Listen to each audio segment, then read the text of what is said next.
Hello, dear students. Welcome to Nidhi Science Academy. We were studying chapter electrochemistry. Okay, we have done up to measurement of electrode potential. इसके last में हम कर रहे थे कि metals जैसे हैं प्लेटिनम और गोल्ड हैं, ये प्लेटिनम और गोल्ड जो हैं sometime used as a inert electrode. Okay, platinum and gold sometime used as an inert electrode. Okay जैसे इनर्ट गैसेस हम किसको बोलते हैं, जिनकी वैलेंसी कम पूरी हो जाती है उसको इनर्ट गैसेस बोलते हैं. प्लेटिनम और गोल्ड को इनर्ट इलेक्ट्रोड जैसे यूज़ किया जाता है.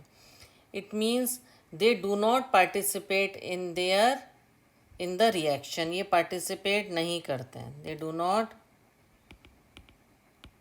Participate in the reaction, but क्या होता है वो एक सरफेस प्रोवाइड करता है किसके लिए, ऑक्सीडेशन और रिडक्शन के लिए. They provide surface. They platinum और गोल्ड जो हैं वो सरफेस के लिए क्या प्रोवाइड करते हैं, ऑक्सीडेशन और रिडक्शन के लिए. They provide surface. उसका करियर वो बन जाते हैं, बट वो इनर्ट इलेक्ट्रोड जैसे बिहेव करते हैं, पार्टिसिपेट नहीं करते हैं रिएक्शन में. क्लियर. अब ऑक्सीडेशन आपको पहले ही बताया, ऑक्सीडेशन एनोड पे होता है, इसमें लॉस ऑफ इलेक्ट्रॉन होता है. रिडक्शन कैथोड पे होता है, इसमें गेन ऑफ इलेक्ट्रॉन होता है, जैसा कि आप इस रिएक्शन में देख रहे हैं. ओके, और एक एग्जांपल ले लेते हैं हम. जैसे प्लेटिनम को यूज़ किया गया as a half cell. Clear. As a half cell use किया गया तो ये आपका आ गया हाइड्रोजन इलेक्ट्रोड. शॉर्ट में मैं लिखूँगी because it takes time to write everything. Platinum half cell reaction को इस तरह से लिखा जाएगा. जब ब्रिज होता है बीच में तो डबल लाइन डलती है. Okay, like this. Half cell reaction से क्या होगा, एक इलेक्ट्रॉन क्या हुआ, गेन ऑफ इलेक्ट्रॉन हुआ, रिडक्शन हुआ. Okay, already see here it is gain of electron, reduction हुआ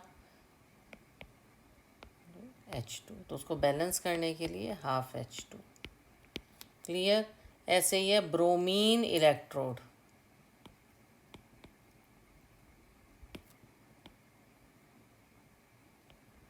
ब्रोमीन इलेक्ट्रोड में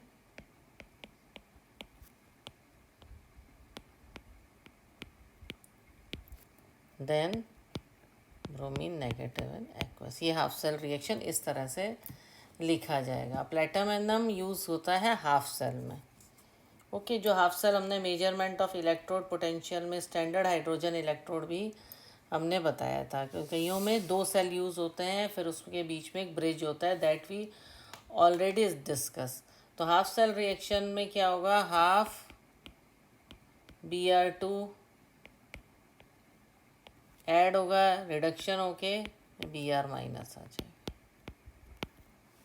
क्लियर. तो स्टैंडर्ड इलेक्ट्रोड पोटेंशियल बहुत इंपॉर्टेंट है, उसके कारण हम कई यूज़फुल इन्फॉर्मेशन लेते हैं. तो वैल्यू जो स्टैंडर्ड इलेक्ट्रोड की होती है वो आपके बुक में एनसीईआरटी में टेबल 3.1 पे दे रखी है. मैं क्लियर इसलिए लिखती हूँ जिससे आपको कोई कन्फ्यूजन नहीं रहे. स्टैंडर्ड इलेक्ट्रोड की स्टैंडर्ड इलेक्ट्रोड पोटेंशियल दिया हुआ है उसमें. ओके, जिससे कोई कन्फ्यूजन नहीं है. स्टैंडर्ड इलेक्ट्रोड पोटेंशियल जो है इलेक्ट्रोड का हमेशा ग्रेटर देन ज़ीरो होता है.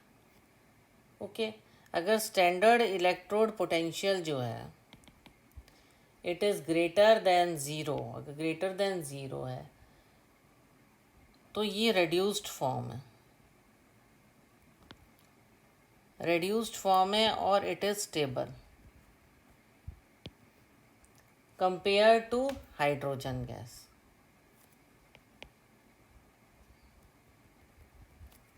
Compare to hydrogen gas.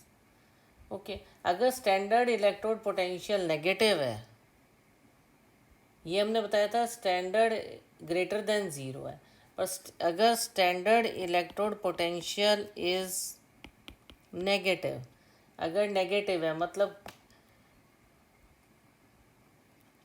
Then hydrogen gas, तो ये और स्टेबल होगा।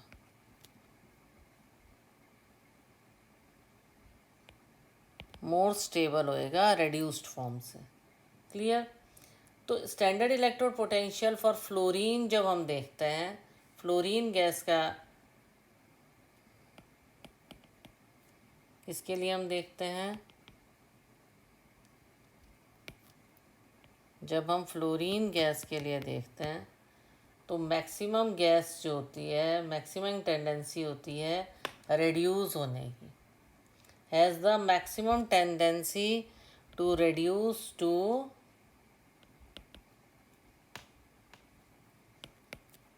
fluoride ions. मैक्सिमम टेंडेंसी क्या रहती है? reduce to fluoride ions. Okay, तो फ्लोरीन गैस क्या है? Fluorine gas is strongest oxidising agent है, स्ट्रॉन्गेस्ट ऑक्सीडाइजिंग एजेंट है। क्लियर।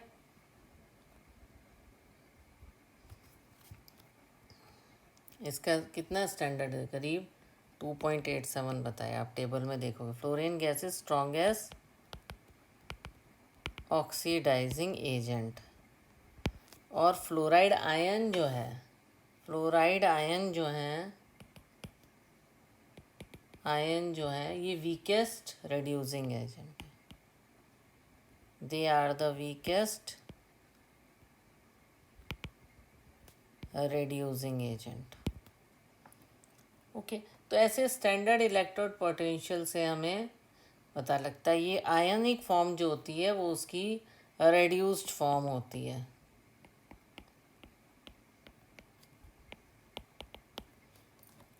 ओके, तो ऐसे ही लिथियम क्या क्या है? लिथियम का लोएस्ट इलेक्ट्रोड पोटेंशियल है।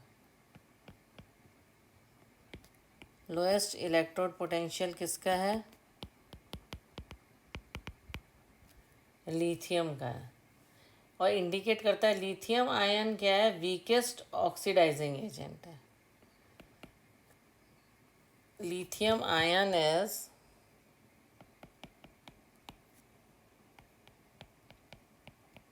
इसका इलेक्ट्रोड पोटेंशियल है -3.04। ओके, पोटेंशियल को we can write like this also, E/V। Okay, तो इसका इलेक्ट्रोड पोटेंशियल है 3.05। तो इस तरह से हम इसको जब कैलकुलेट करते हैं तो we can say that. Okay, तो इसका जो पोटेंशियल जो आपका आता है 3.05 है, किसका? लिथियम का। ओके, तो इलेक्ट्रोड पोटेंशियल में lithium as the lowest electrode potential indicate क्या करता है? लिथियम आयन क्या है? लिथियम आयन जो है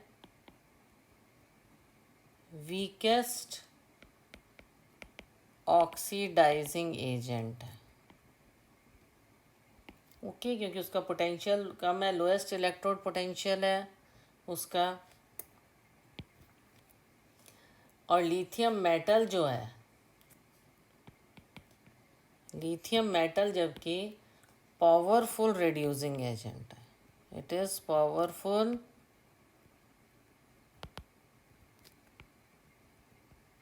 reducing agent. Okay, aqueous solution में। तो इसमें हम देखेंगे जब हम टॉप से बॉटम की तरफ जाते हैं इस टेबल में, when we go from top to bottom, कौन सा टेबल है? टेबल 3.1। तो स्टैंडर्ड इलेक्ट्रोड पोटेंशियल जो होता है decreases, standard electrode potential decreases, and with this decreases the oxidizing power of the species. Oxidising power जो होती है, ऑक्सीडाइजिंग पावर जो होती है वो डिक्रीज होती है। लेफ्ट हैंड साइड में। और राइट हैंड साइड में हम क्या देख रहे हैं, it increases the reducing power जो है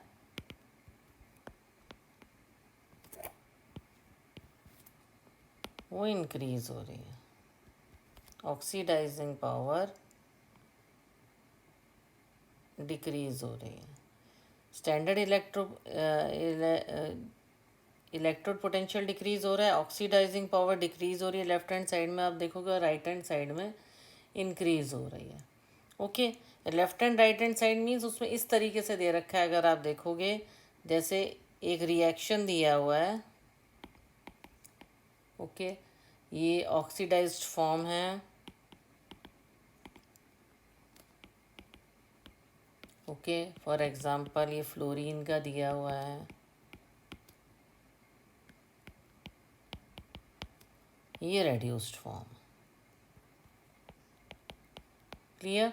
तो हम क्या देख रहे हैं, रेड्यूसिंग पावर इंक्रीज होती जा रही है और ऑक्सीडाइजिंग पावर जो है वो डिक्रीज होती जा रही है। और ये हमारा इसमें पोटेंशियल बताया है, this is 2.87। Okay, up to top to bottom में लिथियम तक, अप टू लिथियम।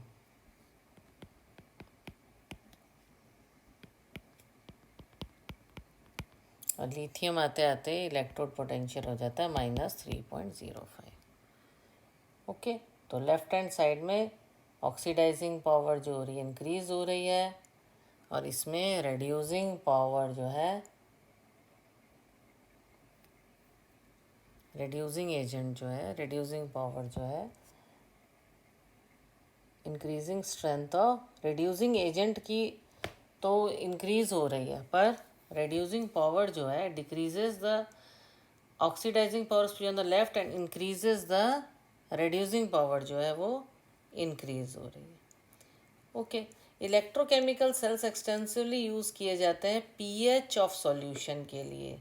क्या क्या काम आते हैं, पीएच के काम आते हैं, इलेक्ट्रोकेमिकल्स हमारे क्या यूज़ आते हैं, to find out pH of solution. Okay, solubility product, equilibrium constant और थर्मोडायनेमिक प्रॉपर्टीज़ में। ओके, अब हम we will talk about Nernst equation. Nernst equation तो प्रीवियस सेक्शन में हमने पढ़ा कंसंट्रेशन सब स्पीशीज़ का, और इलेक्ट्रोड रिएक्शन इज़ यूनिटी। तो ये हमेशा ट्रू नहीं होता है। तो नर्न्स ने शो किया था electrode reaction,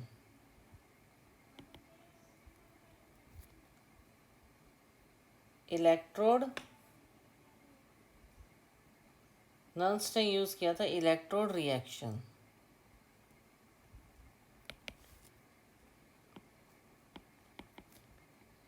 electrode reaction okay, तो इलेक्ट्रॉन पोटेंशियल किसी भी कंसंट्रेशन है, स्टैंडर्ड हाइड्रोजन इलेक्ट्रोड से जब कंपेयर किया जाएगा तो उसे कैसे रिप्रेजेंट करेंगे, उसको कैसे रिप्रेजेंट किया जाएगा, we will represent like this, अगर अपॉन एम, फिर ये M N plus upon M minus R T upon N F log n m upon mn plus. This is Nernst equation. But क्या है, कंसंट्रेशन जो है solid m का is taken as unity. तो जब इसको यूनिटी ले लेंगे तो क्या आएगा, upon m is equal to E negative M N plus upon M minus R T upon N F log in 1 आ गया यूनिटी की जगह एम एन प्लस। तो आर तो E minus M N plus M N ये हमने पहले पढ़ लिया। आर क्या है, R is the gas constant 8.314 kilo joule mole per mole, it is gas constant. Clear? फिर F is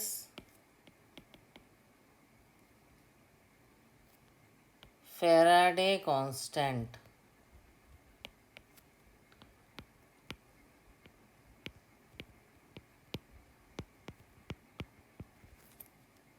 T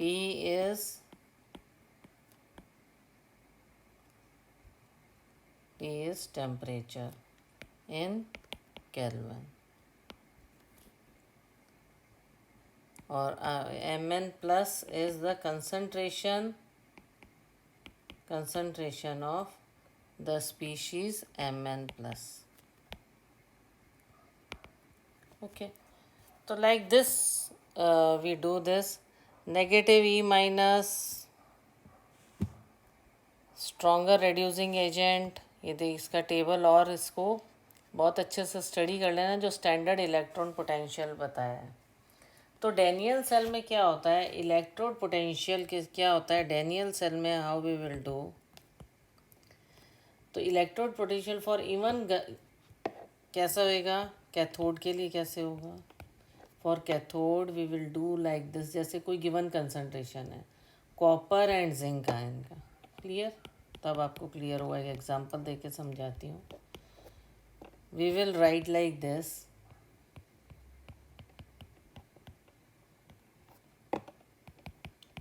E negative CO2 positive on Cu minus RT upon 2F log n minus Cu2 plus aqueous. Clear?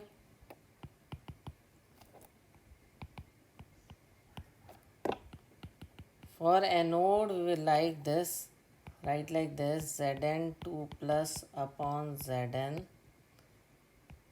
is equal to E minus Zn2 plus upon Zn minus, देखो बार बार लिखने से क्या होता है, थोड़ा सा भी फ़र्क है इक्वेशन में, एक तो आप करेक्टली लिखते हो, दूसरा आप साथ में लिखते हो तो आपको वो लर्न होता जाता है। जितनी बार आप लिखोगे तो इक्वेशन बिल्कुल आपको मगअप हो जाएगी। तो सेल पोटेंशियल जो है कितना हुआ, E cell is equal to E upon Cu minus E Zn2 plus upon Zn। Okay, फिर आगे सॉल्व करेंगे हम, Cu2 plus upon Cu minus Zn2 plus upon Zn। Okay, E cell कर लिया। अब हम करेंगे Cu2 प्लस अपॉन Cu। एक स्टेप और लिख लेते हैं जिससे आपको और क्लियर हो जाएगा। इससे पहले हम ये भी कर सकते हैं, डायरेक्ट भी इसको कर सकते हैं और अलग अलग भी कर सकते हैं। अगर हम इसको इनडायरेक्टली पहले स्टेप बाय स्टेप लेंगे, डायरेक्टली लेंगे तो like this, Cu2 plus upon Cu minus RT upon 2F log 1 upon Cu2 plus minus E minus फिर Zn2 plus upon Zn plus RT upon 2F। Clear, like this we will write. थोड़ा सा हौच पौच हो गया है, again I will write it इस equation में। ओके, जब दोनों को माइनस किया ई सेल को Cu2, फिर उसके बाद क्या करना है, दोनों का गैस कांस्टेंट वाला जो फार्मूला है वो पुट इन करना है उसको।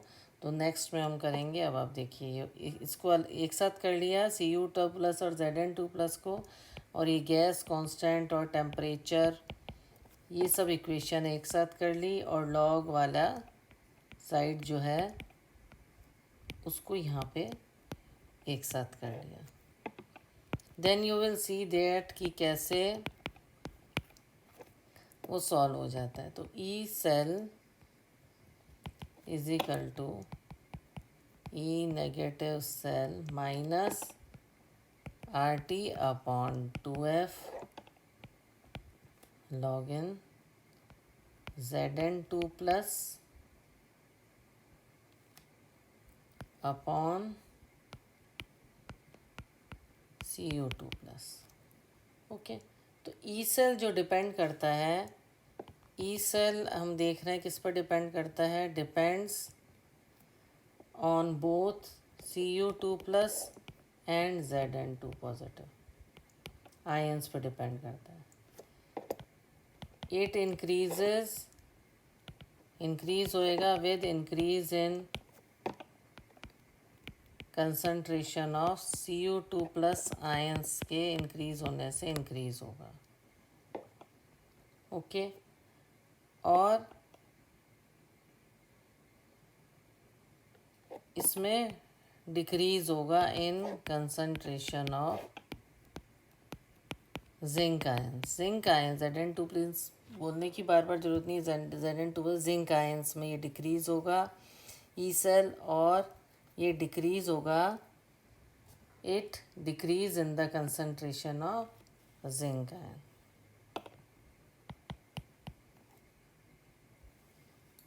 ओके, यहाँ डिक्रीजेस लिख देते हैं, यहाँ आएगा ये इंक्रीज होएगा। ओके, कॉपर आयन इसमें डिक्रीज होगा जिंक आयन। तो कन्वर्ट जब हम करते हैं नेचुरल लॉगरिथम को, जो हमने अभी देखा है उसको, to the base 10 and substituting value of R F T, तो कैसे रिड्यूस होगा, सब्स्टिट्यूट करेंगे, जब सब्स्टिट्यूट करेंगे तो ये हो जाएगा E cell is equal to E minus cell minus 0.059 upon 2 log, okay value डाल दी हमने, log zinc ion upon copper ion. तो सेम नंबर ऑफ इलेक्ट्रॉन्स जो हैं हम यूज़ करेंगे both the electrons, same number of electron, same number of electron for both the electrons. तो इसमें आ जाएगा, इस तरह से दो सेल को हम रिप्रेजेंट करते हैं, हाफ सेल इधर, फिर ये नेक्स्ट सेल को इस तरह से हम रिप्रेजेंट करें। तो सेल रिएक्शन इज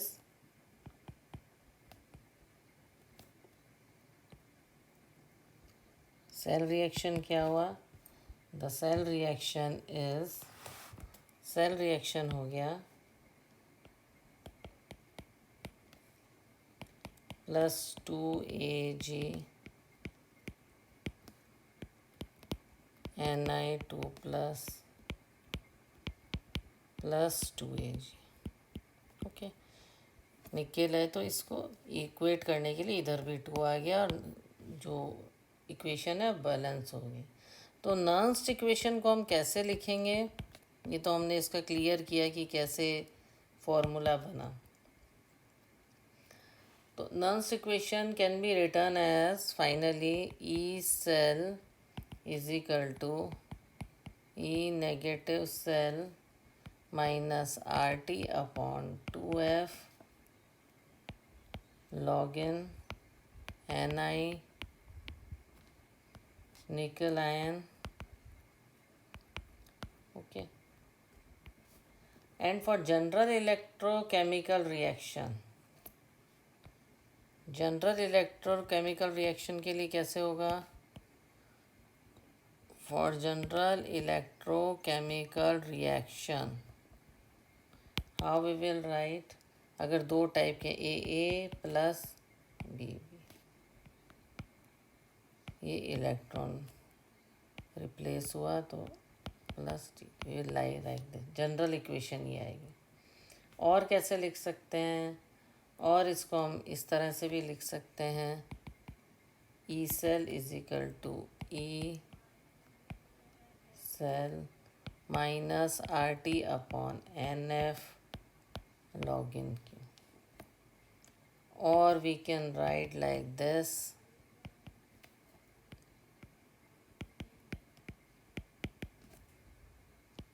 अगेन इसी इक्वेशन को लेके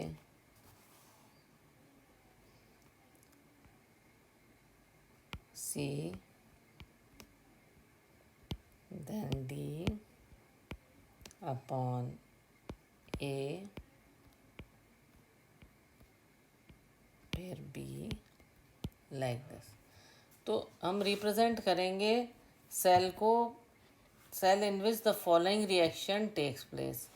तो उस सेल को कैसे रिप्रेजेंट कर रहे हैं, जो ये ABCD दिखाया है इस तरह का। फॉर एग्जांपल जैसे मैग्नीशियम है, ओके,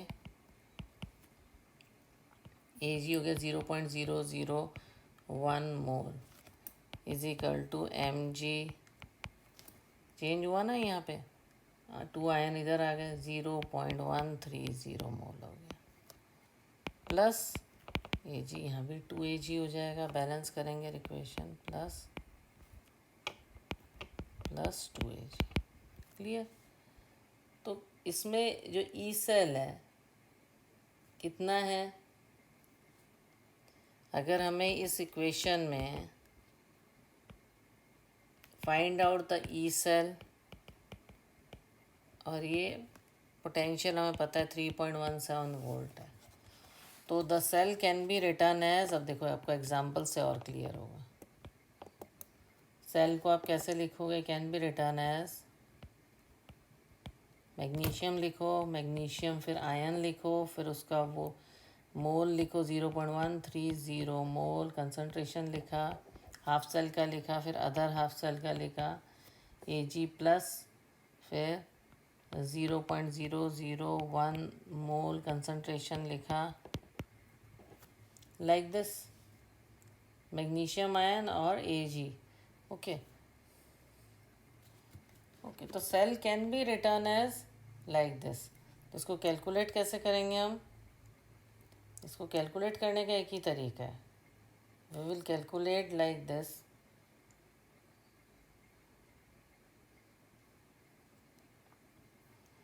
है ना।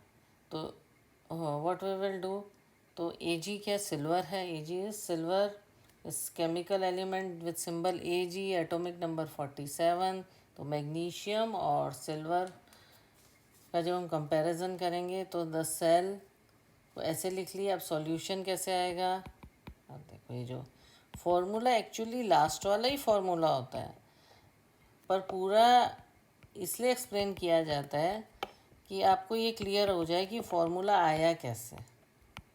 तो ये 2 हाफ सेल थे, फिर उनमें जो आयन का कंसंट्रेशन है, मैग्नीशियम और सिल्वर आयन का कंसंट्रेशन है, ओके, गैस कांस्टेंट वगैरह, तो हम इसको कैसे करेंगे, वोल्ट कितना है, पोटेंशियल है 3.7 वोल्ट, माइनस ये 0.59 वोल्ट अपॉन 2 लॉग, फिर ये हो गया 0.130, बस वैल्यूज़ पुट करनी है, 0.001 का स्क्वायर इजिकल टू कितना हो गया, 3.17 volt minus 0.21 volt equal to 2.96 volt. तो इस तरह से ये पूरा नॉन्स्ट इक्वेशन बहुत अच्छे से इसको हम बना सकते हैं। उसके बाद एक्सप्लेन हम करेंगे इक्विलिब्रियम कांस्टेंट क्या होता है, equilibrium constant from Nernst equation. Okay, जैसे डेनियल सेल में हम देखते हैं zinc plus copper ion aqueous में react हुए and the reactant giving the product of zinc ion plus it is in aqueous plus copper as a solid है। तो क्या होता है, as time passes the concentration जो जिंक का होता है, कंसनट्रेशन जो जिंक का कंसनट्रेशन है वो इंक्रीज होता जाता है, और कॉपर का जो कंसनट्रेशन है वो डिक्रीज होता जाता है। ओके, वोल्टेज जो है वोल्ट मीटर की, वोल्टेज ऑफ वोल्ट मीटर भी डिक्रीज कीप्स ऑन डिक्रीजिंग। तो कुछ टाइम बाद आप नोट करते हो कि there is after some time, okay, after some time आप नोट करते हो no change in concentration of copper and zinc के कंसंट्रेशन में कोई चेंज नहीं आ रहा, और साथ में वोल्ट मीटर की रीडिंग भी ज़ीरो आ रही है। ये इंडिकेट करता है कि एक इक्विलिब्रियम अटेन हो गया। They attain the equilibrium attained. Okay, तो नर्स इक्वेशन को हम कैसे लिख सकते हैं? E cell is equal to zero, okay, -2.303 RT, equation तो आपको लर्न ही है, upon 2F log Zn zinc ion upon copper ion, okay, और we can write 2.303 RT upon 2F log Zn2 plus upon CO2। पर equilibrium में क्या होगा? But at, short में लिख देती हूँ, इक्विलिब्रियम में क्या होगा? जिंक और जो कॉपर है वो कांस्टेंट है एट टेम्परेचर 298 केल्विन। तो इस इक्वेशन को हम लिखेंगे 0.059 volt upon 2 log constant is equal to 1.1 volt in cell is equal to 1.1 volt. Okay, तो हो जाएगा log K C is equal to 1.1 volt into 2 अपॉन 0.059 volt is equal to 37.288। K C is equal to 2 into 10⁻37 at 298 kelvin, जो generally हम लिख सकते हैं equal to 2.303 RT अपॉन NF लॉग के सी।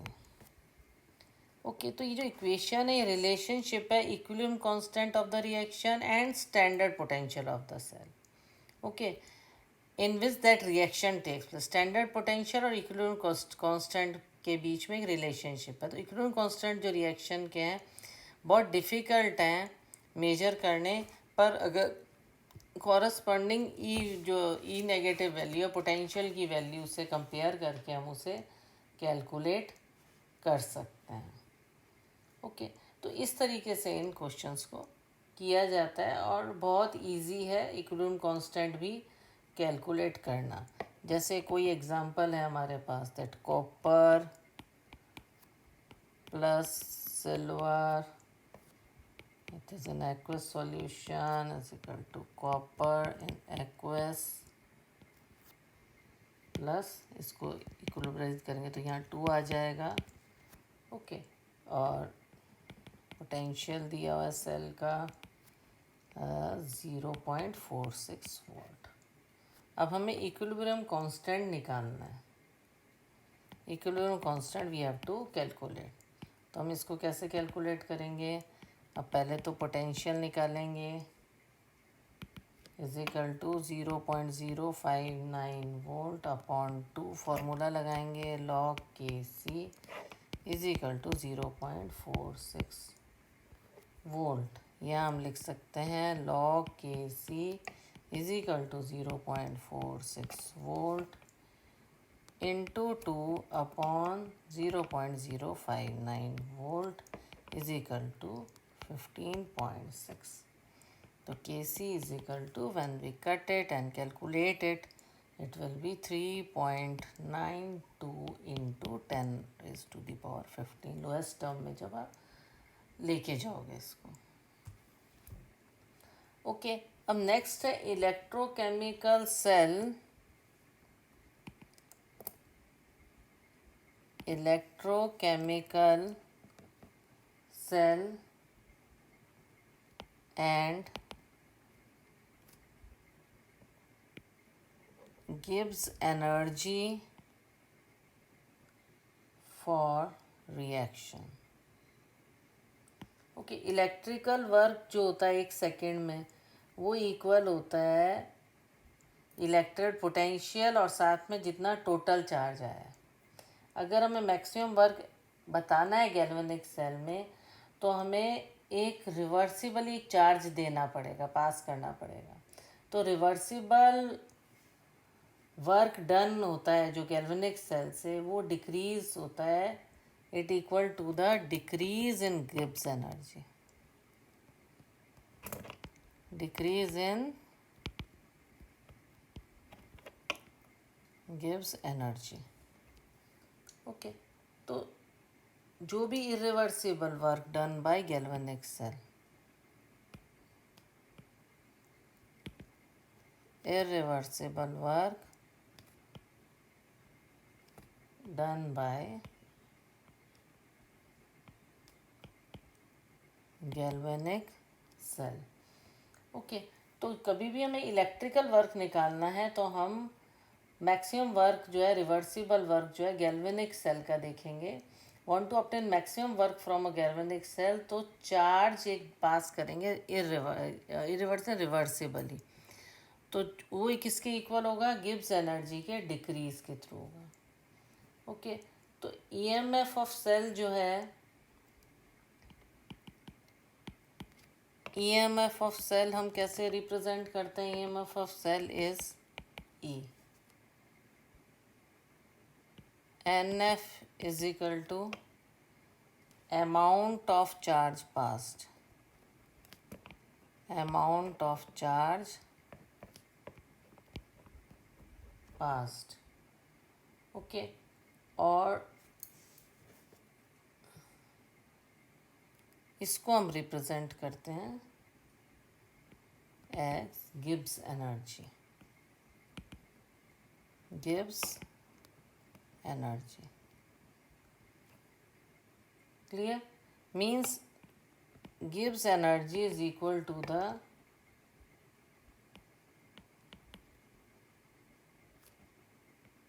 ई सेल. ठीक है, EMF of cell is E. Okay, तो अब इसको रिएक्शन को हम कैसे लिखेंगे? Zinc,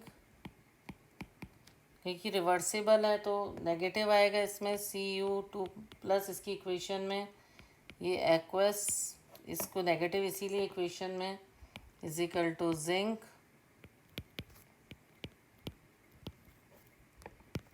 plus copper. तो जो गिब्स एनर्जी है इसको हमने निकाल लिया 2Fe सेल. ओके, तो जब रिएक्शन लिखेंगे तो हम क्या लिखेंगे? 2Zn solid plus 2Cu2 positive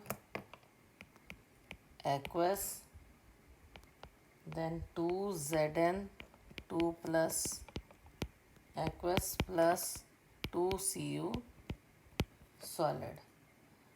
तो गिब्स एनर्जी कितनी हो गई? -4Fe. ई कैपिटल आएगा, नहीं तो ये आयरन हो जाएगा. E cell. ओके, तो अब कंसंट्रेशन जो रिएक्टिंग स्पीशीज़ का अगर यूनिटी है कंसंट्रेशन, तो क्या होगा? तो ये हो जाएगा E cell is equal to, okay, और हमारे पास क्या इक्वेशन हो जाएगी, ये Gibbs equation minus N F E negative. तो मेजरमेंट जब हमने किया वोल्ट का, ई नेगेटिव का, सेल का इलेक्ट्रोड पोटेंशियल का, तो हम थर्मोडायनेमिक क्वांटिटी पता लगी, स्टैंडर्ड गिब्स एनर्जी पता लगी, तो उससे हम कैलकुलेट कर सकते हैं equilibrium constant by equation.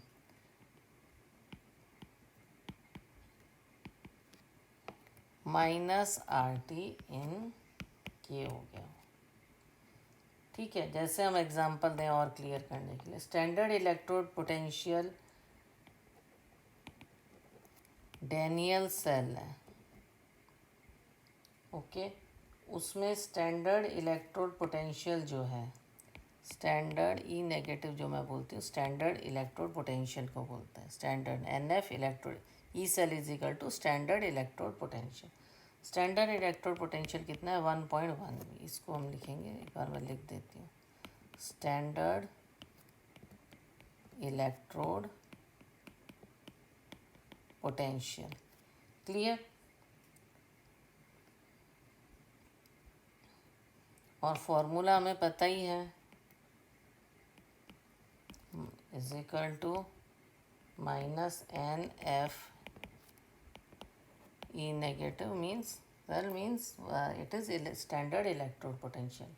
Gibbs energy निकालनी है और इक्वेशन हमारे पास ये है, Zn plus Cu2 positive solid और एक्वस लिखना मैं भूल गई हूँ, you can write is equal to Zn2 plus aqueous plus copper, okay, ये solid and it is aqueous, here it is solid and it is aqueous. अब इस equation में हम डाल देंगे और F इजिकल टू कितना है हमारे पास, 96487 कोबाल्ट पर मोल।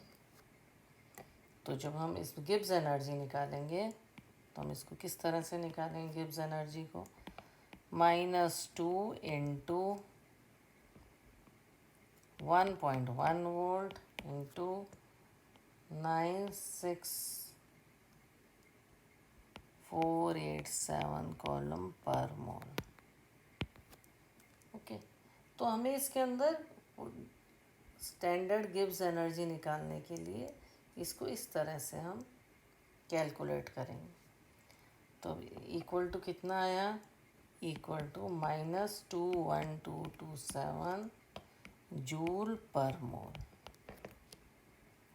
ओके, जूल पर मोल, या हम इसको लिख सकते हैं -212.27 किलो जूल पर मोल।